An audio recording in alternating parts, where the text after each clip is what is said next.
Hello, ladies and gentlemen. My name is Jerry Bees, and I have often prided myself on knowing a lot of older music, right? Like during my formative years, so maybe like 7 years old to like 14. A lot of that for me was listening to music that my parents had showed me and then kind of branching off from there. So I knew the Beatles discography at a very young age, and like the Cars or Bob Marley or just like any other like maybe classic rock kind of band.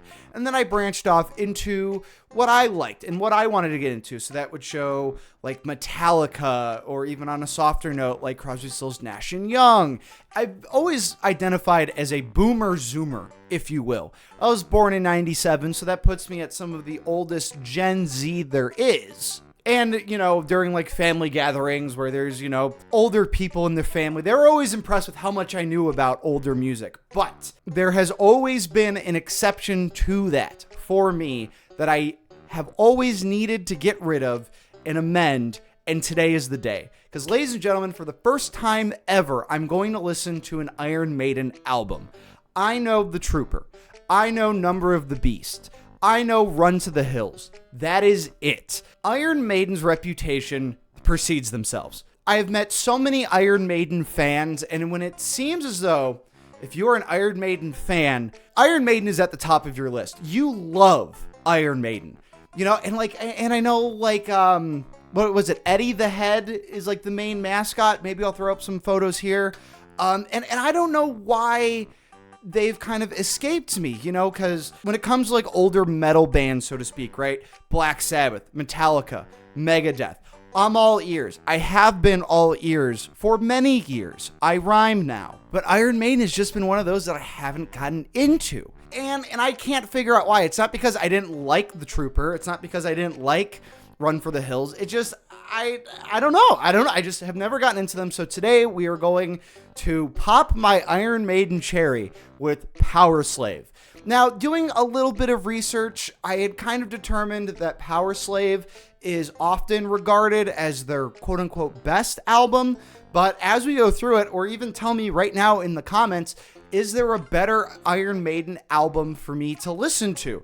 Is Powerslave not the best one to you? Let me know which other album is and why. Please, I'd love to know what you have to say. But I figured I'd start with Powerslave. I felt like that was a decent way to start, so we'll see. I'm not sure where this shows up in their discography. So it's looking like this is their 5th album, but there may be some associated EPs. But these boys have been to work for a while. They have a ton of albums and compilations, and they're still putting out music as recently as 2021. And one of the main pulls for Iron Maiden, at least for me, and what I want to get into and see more of in this reaction, is Bruce Dickinson. So I've always found Bruce Dickinson to be kind of an odd character, because even as these metal bands have aged, it looks like, Iron Maiden's been around, as per Wikipedia, since 1975. I don't know if Bruce Dickinson has been around in the band since then, but he's got like this timeless voice, and either he's taken great care of it, and also like a lot of these bands, like, they still grow out their long hair, but I've always seen pictures of Bruce Dickinson with short hair. So it's like the short hair, and he's got this voice, and he's like so old. Like, I've seen clips, maybe more recent, maybe as recent as maybe 2010 or something like that. He's just still absolutely killing it.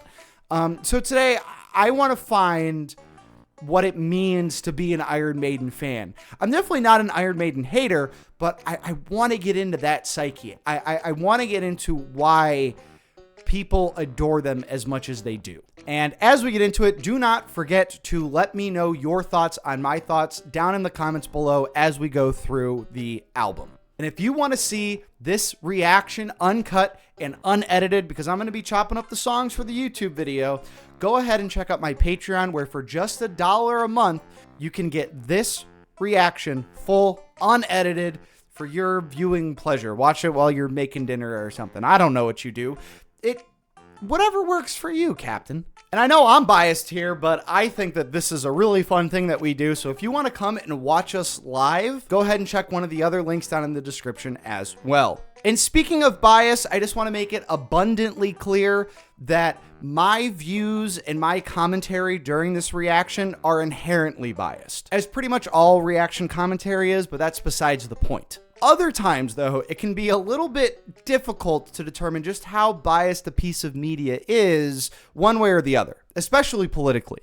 And that's why I'd like to thank our partners at Ground News. As this channel's first sponsor, I wanted to promote a product that I truly believed in and would actually benefit my audience. And Ground News does just that by combining news sources from around the world in one place so you can compare them for yourself. For every news source, you can see if they have a political bias, how reliable their reporting is, and probably most importantly, who owns them. Their blind spot feature is probably my favorite aspect of Ground News, as it highlights news disproportionately covered by one side of the political spectrum. Now, I don't want you guys to think that I just took this sponsorship just to take it. I have a bit of a dog in this fight, as you may not know, and you probably don't know. I went to journalism school and have a degree in journalism, and I worked in journalism. Curtailing news bias and encouraging media literacy was really at the forefront of a lot of the conversations we had when I worked as a reporter. So I find that Ground News is the perfect tool to get you thinking freely about the news coverage that inundates our timelines. Go to check.ground.news/JerryBees to get 40% off the Vantage subscription, which unlocks unlimited article access, ownership data, and factuality ratings. Ladies and gentlemen, this would be a bargain at double the price. And remember that your subscription to Ground News doesn't only help my channel, but it also helps Ground News. It helps Ground News as they make the media landscape more transparent and keep you more well-informed about the world around you. Again, that's check.ground.news/JerryBees to get 40% off the Vantage subscription for Ground News. Now back to the video. Bruce sang from 81 to 93, 99 to present. Okay, so he's in this album then. So there was 6 years where Bruce Dickinson wasn't on the case. What genre is Iron Maiden even? Metal, glam rock? I believe that Iron Maiden would be classified into power metal as the subgenre of like heavy metal, right? And I believe that like maybe more recent, I know they're not terribly recent, but like wouldn't Dragon Force fit into power metal as well? You let me know. I know with metal it can become kind of like, no, dumbass, Dragon Force isn't power metal, they're dragon metal. You're like whatever it is, right? But please do instill your wisdom upon me as we go forward here. Let's get into it. Generally considered to be Iron Maiden's finest work, this is Powerslave. I'm very excited.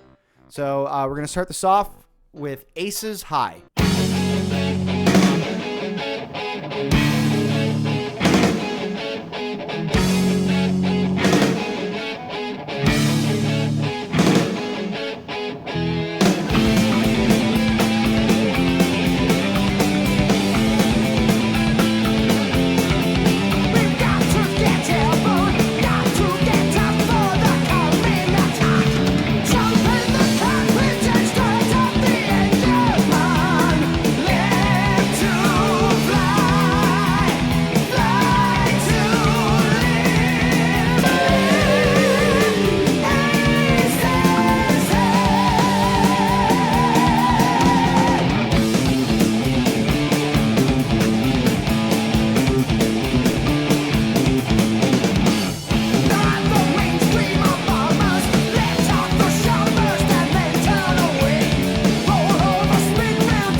So that was the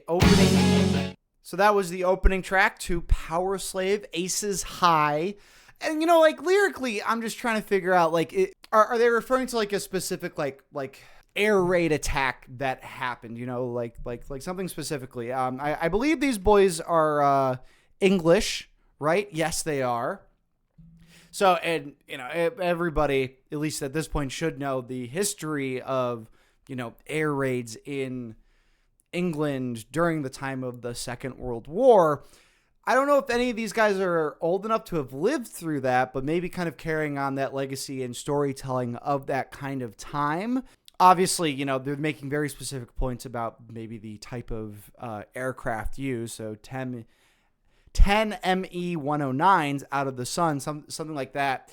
And maybe like the term aces high, just it's all very much a gamble. Now, sonically, right, the way that it sounds, I'm not gonna necessarily knock off any points for how it's mixed or anything like that. Like metal has come such a long way in how it's mixed and produced. So obviously, more contemporary bands are, they're going to have that much more rich and fuller sound. However, one of my favorite bands, Van Halen, and let's keep in mind, they only made 6 albums, right? 1984 was the last album Van Halen ever made. I want to make that very apparent. And I think you can listen to older music and go like, oh, well, like the low ends and the bass aren't there for me. But I think, throughout most of those first 6 albums from Van Halen, and they started in the 70s, were all mixed very well. And so it's a little bit lacking in that regard.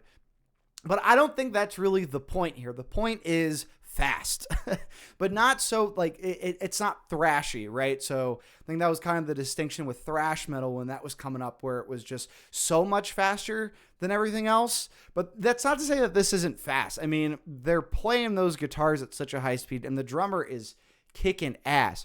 Now, for Bruce Dickinson, with this being really the first time that I'm listening to his voice and, reading his lyrics in a more critical way, I'm getting a sense that he, is he kind of coming from the school of Dio in a sense. I know Dio's work in Rainbow kind of preceded some of this.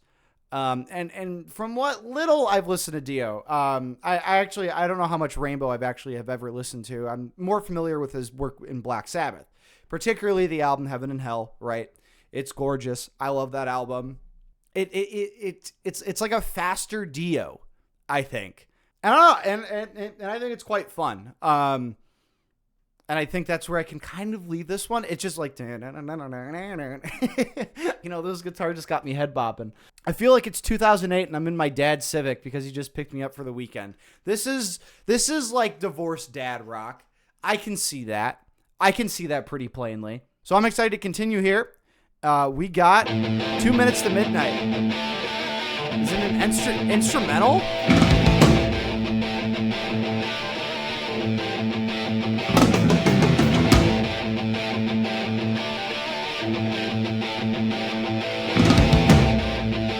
I got the lyrics up.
I like this part a lot.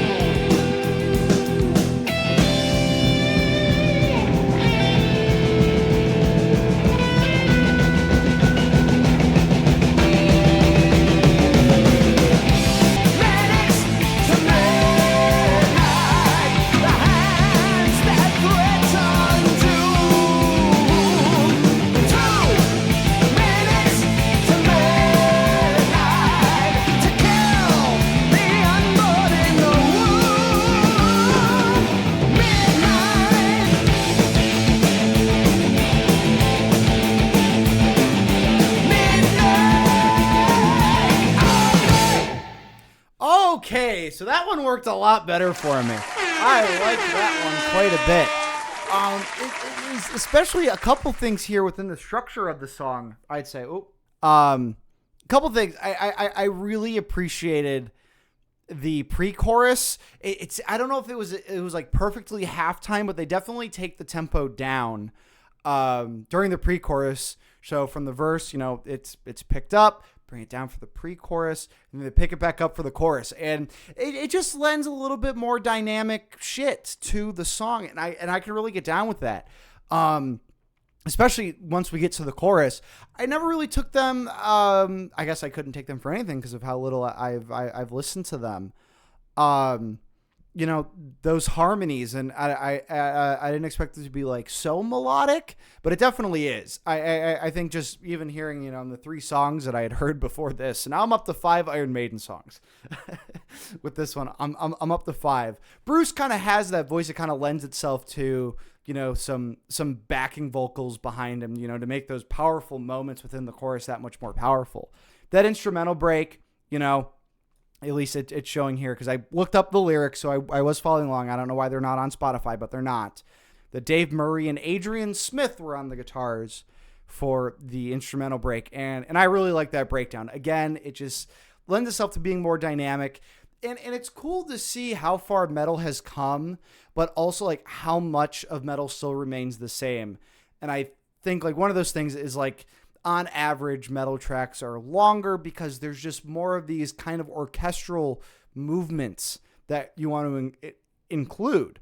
And orchestral, not in the sense that they're, with classical instruments like cellos, violins, and, horns and that kind of thing, but something that lends itself to like this epic kind of sound that, will build you back up again.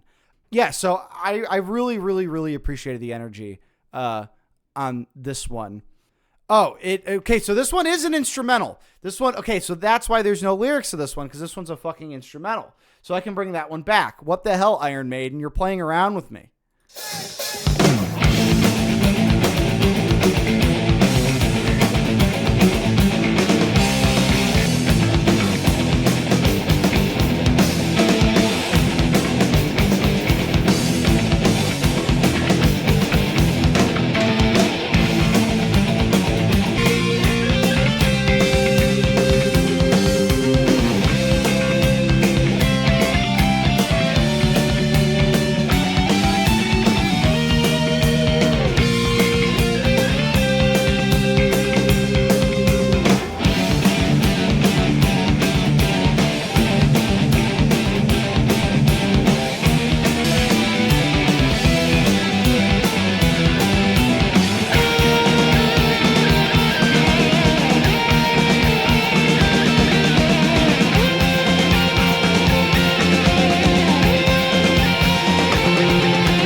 Finish off strong there, lads. Very good.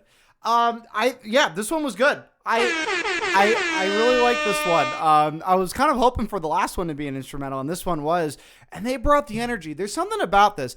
This is coming from my generation here, folks. This is like Iron Maiden is like perfect Power Rangers music. If you don't know, you don't know. But if you do know, you know exactly what I'm talking about. This is like Mighty Morphin Power Rangers energy for a T. It's just like, it's very fun. I don't know how else to describe it. It's definitely not like, it's fun to see where they decide to show off their technical prowess. So obviously, the drums are going crazy, and we have these moments set up for the guitarists to kind of go crazy. And it's just like that like high tone that they're using with the guitars. It lends itself to me to think about Power Rangers. The one thing I'll say about this one, I know I was saying, like poo-pooing maybe how it's mixed and how the low ends aren't there, and you can usually point that to the bass. Now, it's more so, who's my man on bass? Steve Harris. So actually, it looks like Steve Harris actually writes most, if not all, of the songs, and then Bruce just kind of sings them, but he's going really hard in this song. It almost sounds like maybe around the minute and a half to 2 minute mark. He's almost kind of like slapping the bass, or it's just like that sound where, the bass string is kind of hitting against either the fretboard or the pickup or something like that.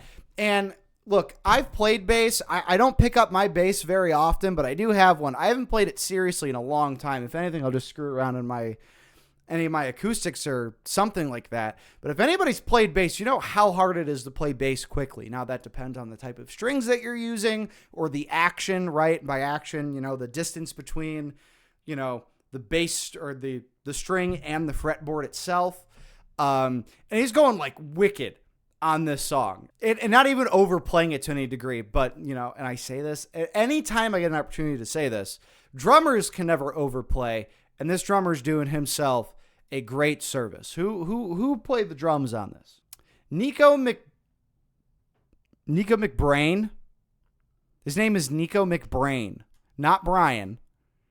Nico McBrain, best known as the drummer for since 1982. Nico's been in the mix. Well, Nico, I have a word for my friend Jim, who'd like to say something about your drumming. It's good shit, pal. That's high praise. That is high praise around here. Calling this Power Rangers music is apropos because Ron Wasserman, who did the music for Mighty Morphins in Space and the theme to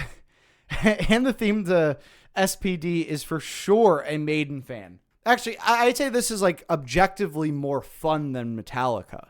Because even like early Metallica can get kind of scary. Like Fight Fire with Fire, Trapped Under Ice, just like... I remember listening to those when I was like 13 going, I bought a copy of Ride the Lightning and I was like, some of this is kind of big. This is, I don't know. But we'll move on here. Flash of the Blade.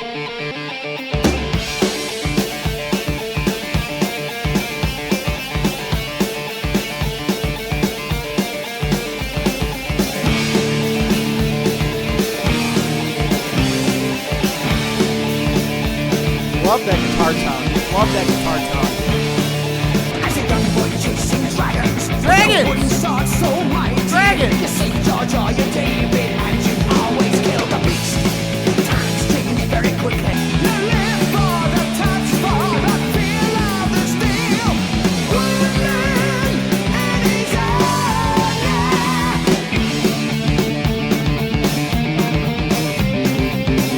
I love that sound. That tone is so good. The streets are evil red. You die as you live in a flash of the blade. And a corner of the gun made away. You live for the touch, for the feel of the steel. One man and his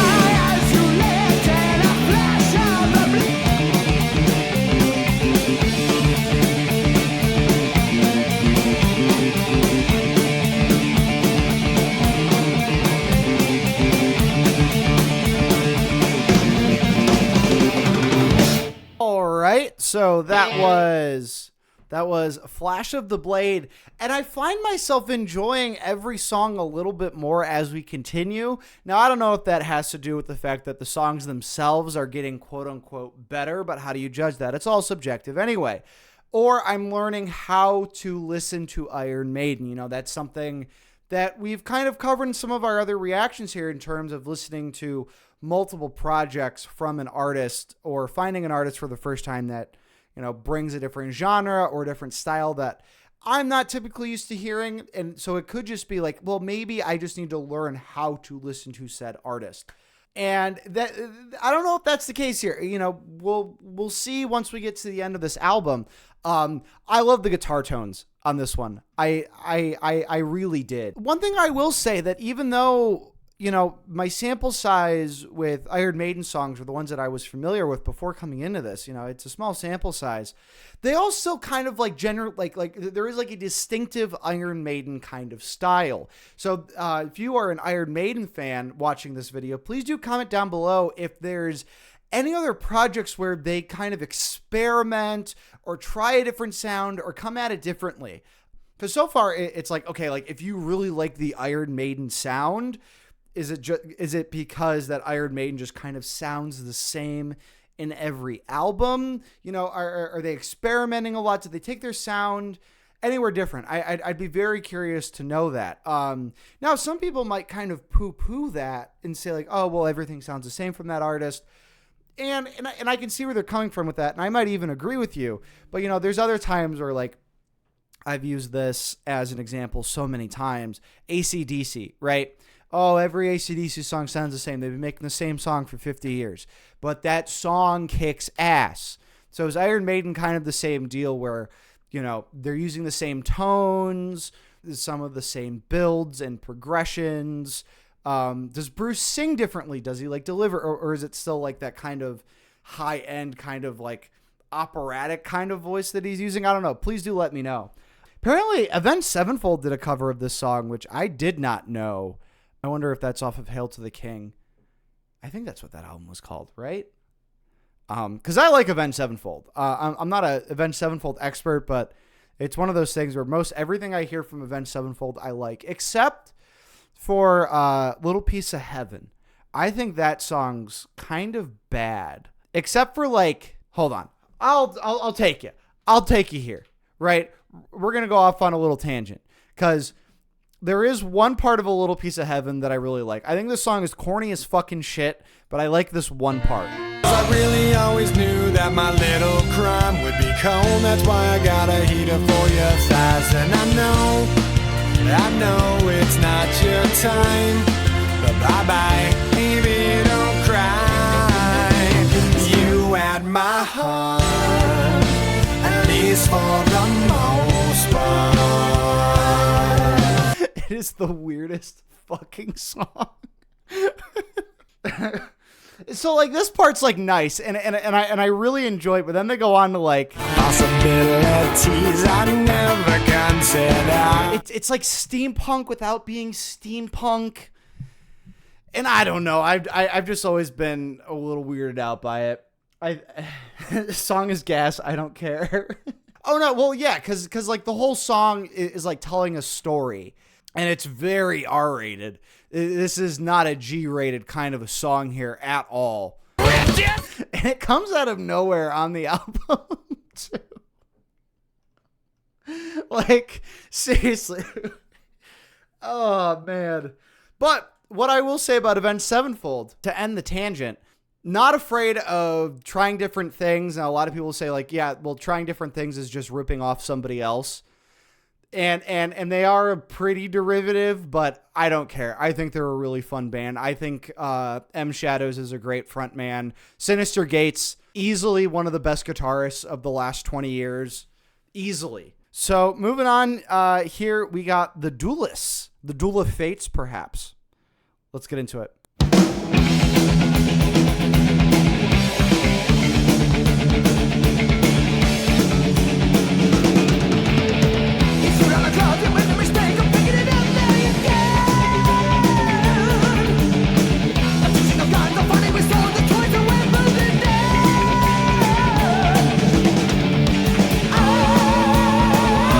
Fight for the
the Duellists here, that instrumental section was crazy. They're like, when it finally transitions into that part, it's like the more like staccato kind of guitar is there, and then they just like loop that. At least they have to. At least I thought, or they have multi-track on one guitar, and then the other guitar is playing on top of it. And that in and of itself was like 3 minutes. It was like damn near half the song, probably a little bit more here. I as far as like lyrically here, I'm finding like this theme like throughout of this album where it's like a lot of just conflict, right? And like what conflict means. So is it conflict for conquest? Is it fighting for survival? Is it fighting for splendor, for honor? So it's all these ways that we engage with conflict, and a lot of the time will either result in death or grievous bodily harm, even if it is just a flesh wound. So I don't think that we've really strayed far away from that. I don't know if we're going to get any love ballads in this, but that's also like, one of the great things about metal is that it provides this vessel for expression and an outlet for these dark thoughts that people have, or like, like this thing is like weighing on me, like this part of history, a way to make more sense of it for myself is if I put it into my music. I think, not this band here, right? But just going back to Metallica, Ride the Lightning, we mentioned it earlier, Creeping Death is basically about, it's about Passover. It's arguably the most Jewish song ever written. So it's in and of itself, like the story of Passover is like metal as hell. Hide your firstborns, bro, because he's coming. So I think that kind of rings true with like metal as a genre. And it's not that, like we're well into the 80s here and we're well into their career. This is their 5th album. So it's not like, these guys were the first guys to do it, but just showing you like, without thinking of a great example of somebody like super contemporary, Lamb of God, for example, like you don't go to metal for Happy Sunshine Feely, even though Iron Maiden kind of gives the sound of Happy Sunshine Feely just in the sense that it just pumps you up like so much, like in a good way. Like it's not so like, ooh, breakdown, stank face, like let's pump some iron or something like that. This is like, if you're running a marathon, this isn't necessarily pumping weights. Although if you pump weights to Iron Maiden, let me know. Fave track so far? Yeah, they were kind of going ham in this one. This one was kind of nuts. We're going to move on here. This is Back to the Village. Starting like a fucking rocket.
I really liked how that one ended. Back in the village, back in the village.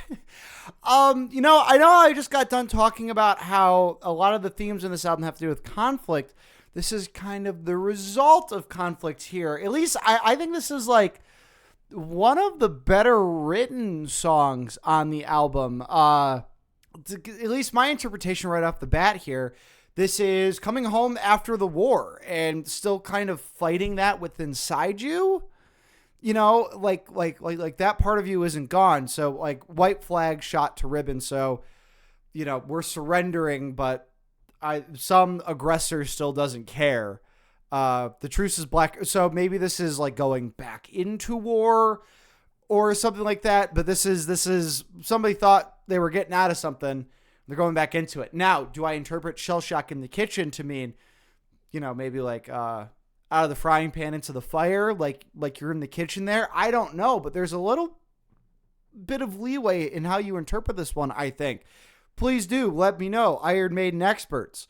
What's kind of the deal with this one? But I think is like, it's not so narrative. It's not a hard narrative, but I really liked how this one progressed lyrically. Shell shock in the kitchen is me trying to cook something that's not fried or microwaved. Powerslave, the titular track. A little bit of experimental. At least this is opening up differently.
Almighty.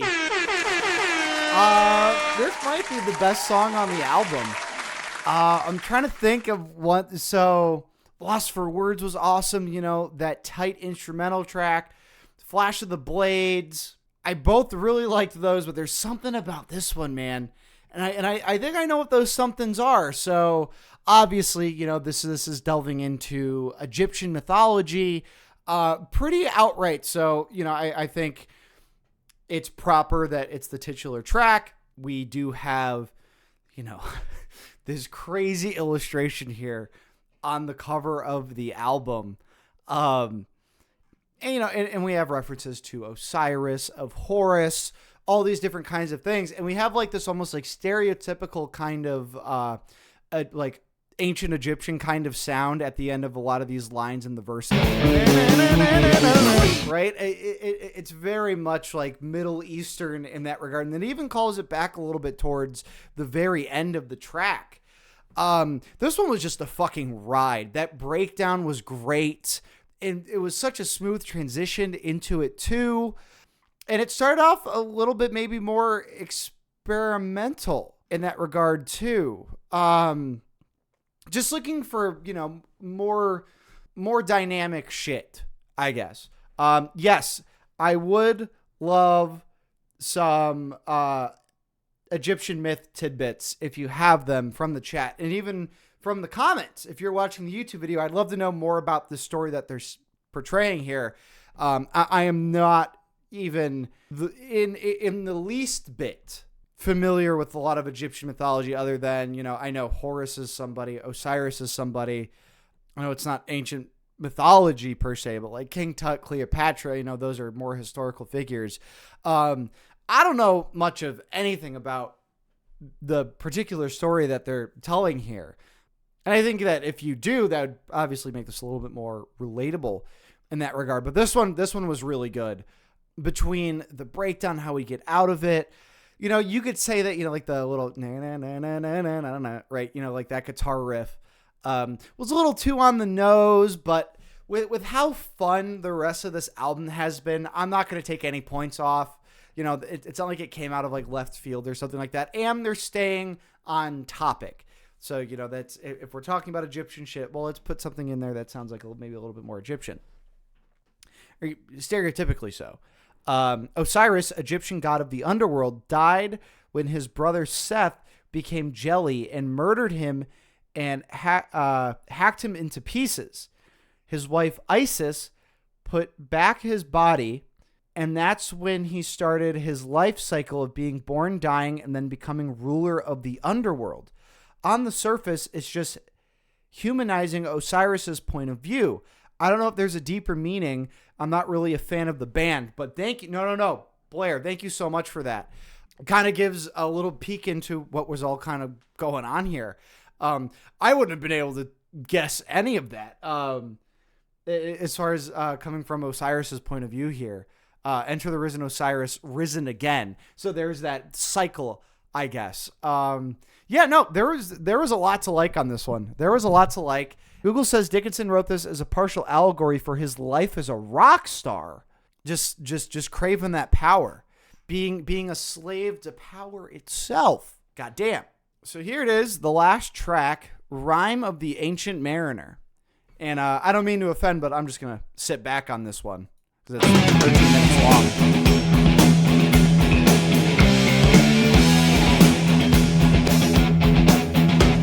And the music plays on as the boy passes by, caught by his spell, the mariner tells his tale. Driven south to the land of the snow and ice, to a place where nobody's been.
Cursed lamps on in their eyes.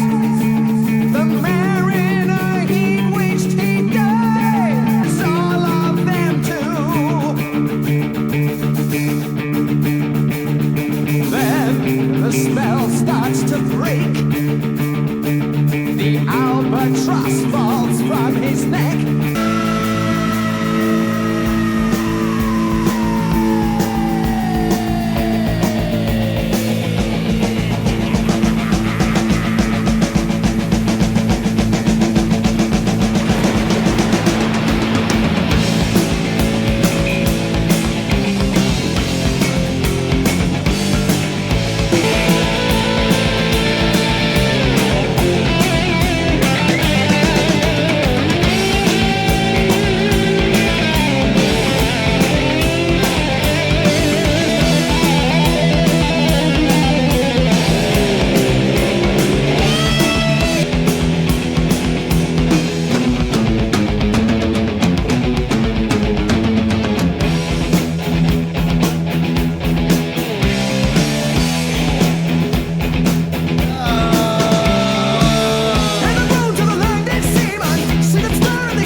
What a way to end an album.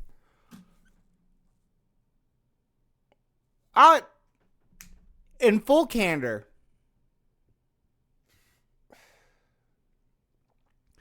I was not paying attention to the lyrics. I just wasn't. I'm going to be completely honest with you. I more so listened to this one as a full-on instrumental with Bruce's voice as an instrument. I'm sure that there's a lot more to get into with the lyrics. It just gave me, like, if you've seen the movie The Lighthouse, it gave me a little bit of those vibes. Bad things happening in a maritime setting.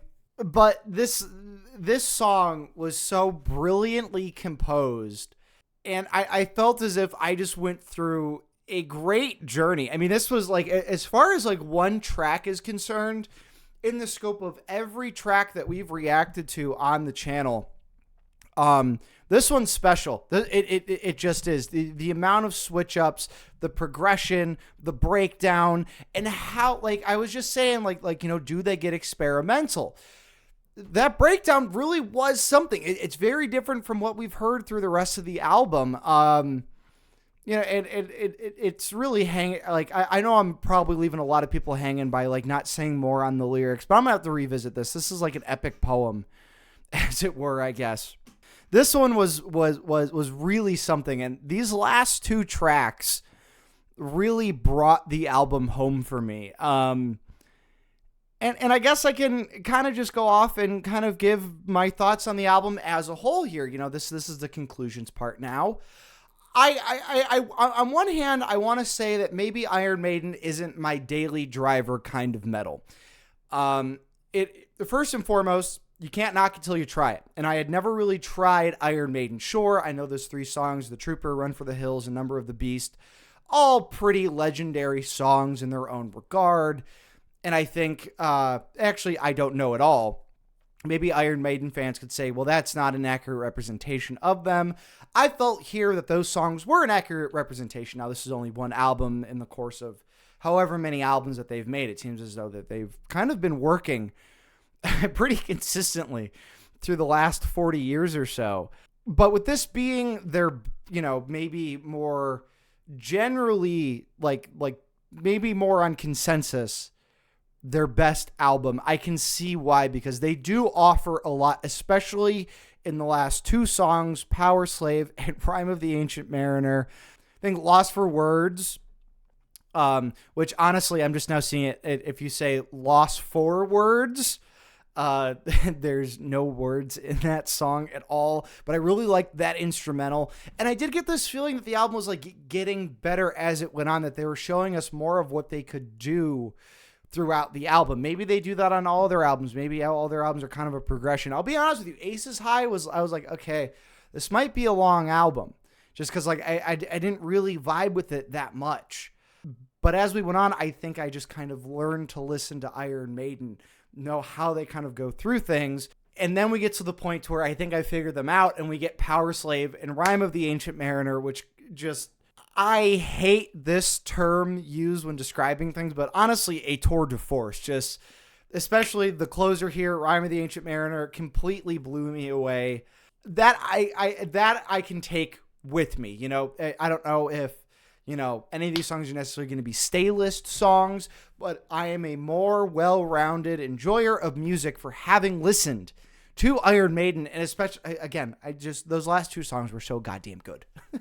They were so good. And I could say, okay, not my daily driver kind of thing. That doesn't take away with how good of a vocalist Bruce Dickinson is and how good this band is. You know, if my man on the bass, name escapes me at the moment, Steve Harris, he's writing the songs, gets into maybe some more of those narratives that I like to kind of see.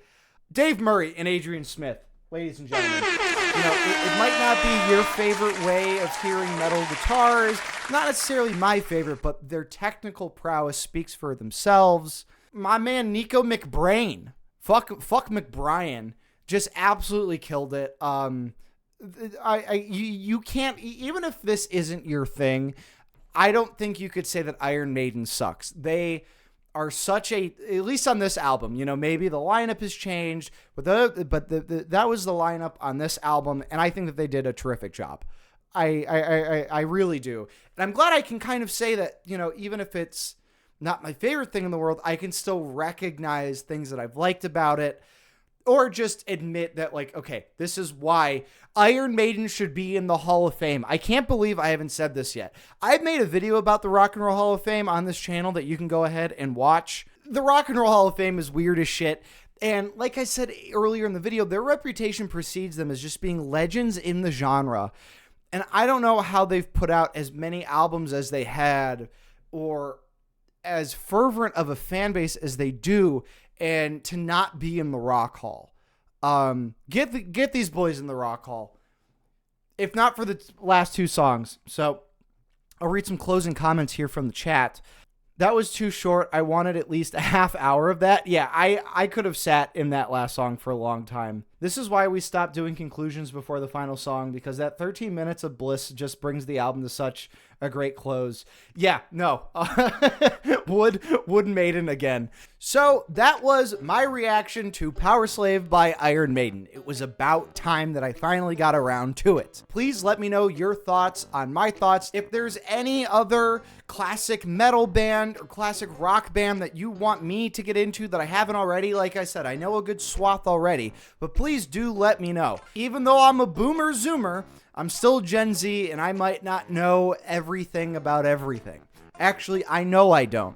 So go ahead and let me know down in the comments below. If you want to see this reaction full and unedited, as well as pretty much every other album reaction on this channel, go ahead and check out my Patreon, where you can get just that for $1 a month, as well as some other tiers if you're feeling pretty generous. And another special big thank you to our partners at Ground News. Click the link down in my description for 40% off the Vantage subscription. I want a well-informed audience. Is that too much to ask? But with that said, I've been Jerry Bees. You've been awesome. Take it easy. Diggity dog. Breaking. Diggity dog.